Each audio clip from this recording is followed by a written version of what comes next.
Welcome back to the chapter 17. This chapter I will discuss about how to find whether the alert is present or not. Okay, let's get into this code here.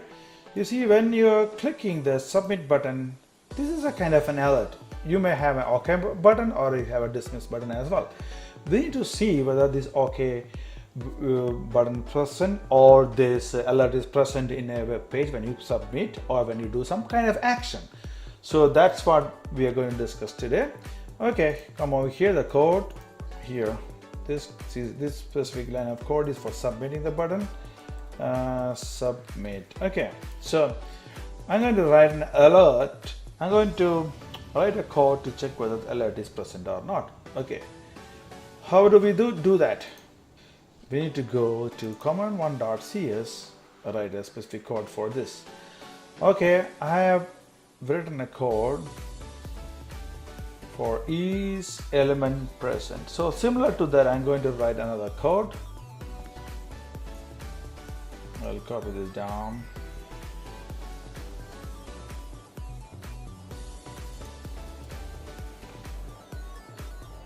Here I'll write it as is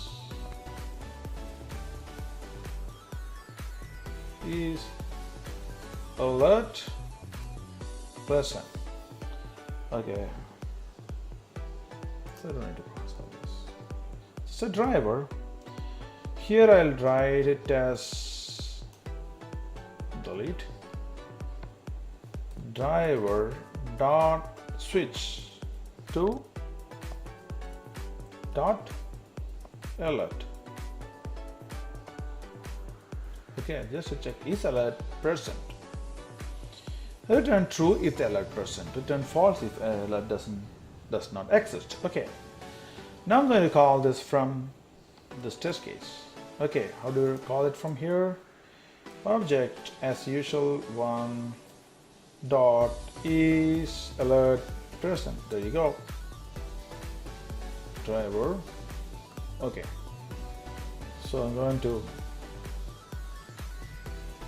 run this test case with a breakpoint over here. Okay.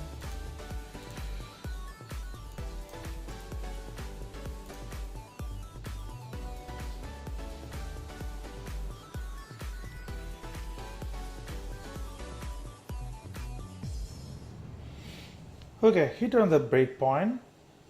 Now I'm going to click F10. Okay, that actually press this submit button. Let's see. Okay, alert is present there. Now I'm going to check whether this alert is present or not. For that, I'm going to press F11 so that it will go to the inside the function. Okay, is alert present? Switch to the alert.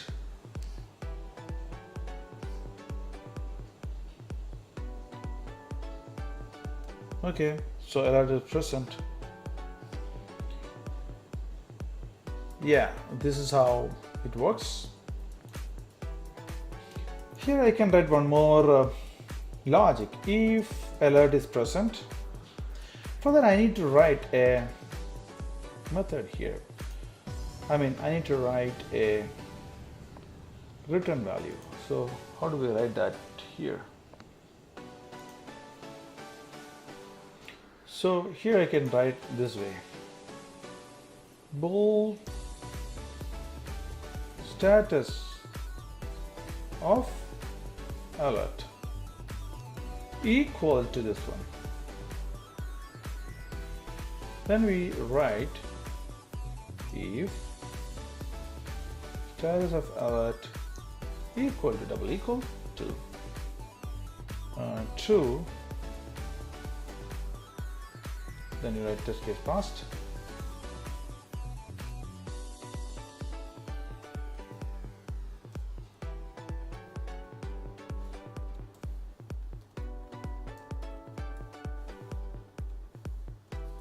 Test passed.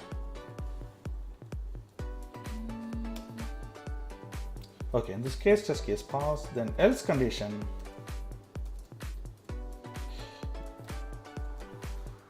Test failed.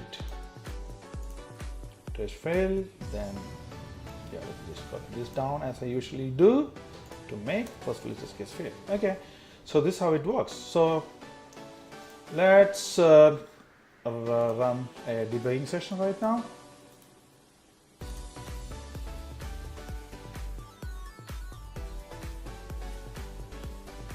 You hit on the breakpoint and press F10 again, and then press okay.